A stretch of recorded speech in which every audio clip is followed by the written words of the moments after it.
नमस्कार, मैं विनय कुमार गिरी अपने YouTube चैनल निर्मल सी भक्ति में एक बार पुनः आप सभी का स्वागत करता हूं।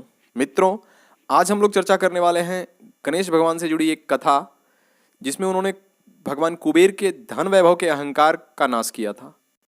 शिव जी के इशारे पर उन्होंने ऐसा किया था। तो इससे जुड़ी क्या कथा है, इस बात को हम लोग इस वीडियो में जानेंगे।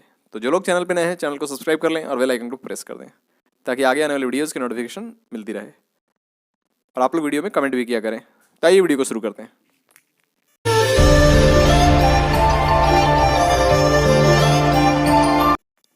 कुबेर की पूजा धन और वैभव के देवता के रूप में की जाती है।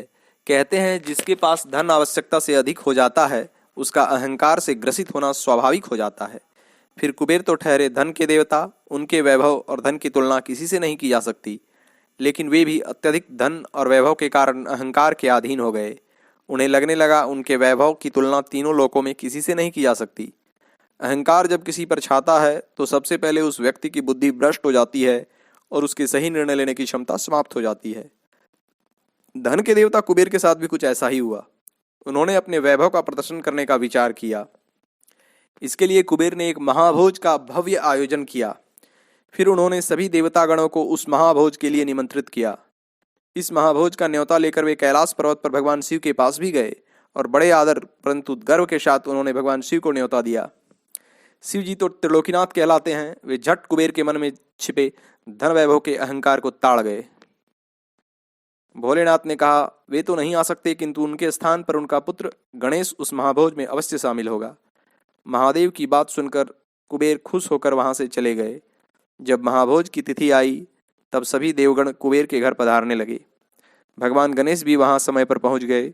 सचमुच कुबेर ने उस महाभोज की भव्य और आकर्षक व्यवस्था की थी। सभी देवतागण भोजन में बने स्वादिष्ट व्यंजनों का आनंद लेने लगे और कुबेर की बड़ी प्रशंसा भी करने लगे। कुबेर अत्यंत प्रसन्न थे। सब कुछ उनकी इच्छानुसार घटित हो रहा था। फिर एक एक कर सभी देवतागण भोज का आनंद लेकर कुबेर से विदा लेने लगे। सभी चले गए, परंतु भगवान गणेश भोजन करते ही रहे।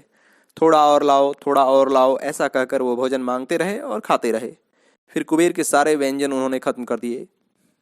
वे और भोजन मांगने लगे। कुबेर ने कहा प्रभु, और भोजन नहीं बचा है, आप बैठ जाइए, मैं भोजन की व्यवस्था करता हूँ। इस पर गणेश जी ने कहा जब मुझे भोजन नहीं करा सकते तो निमंत्रित क्यों किया। ऐसा बोलकर गणेश जी कुबेर के महल की सोने और चांदी के बने बर्तनों को खाने लगे। तब कुबेर का अहंकार चूर चूर हो गया। वे गणेश जी के चरणों में गिर पड़े और क्षमा याचना करने लगे। गणपति को उन पर दया आ गई। उन्होंने उसे उठाकर कहा वे सब महादेव की इच्छा से कर रहे थे, क्योंकि भोलेनाथ आपके मन में छिपे धन के अहंकार को भांप गए थे। यह सुनकर कुबेर अत्यंत लज्जित हुए और फिर वैसा नहीं करने का वचन दिया। ओम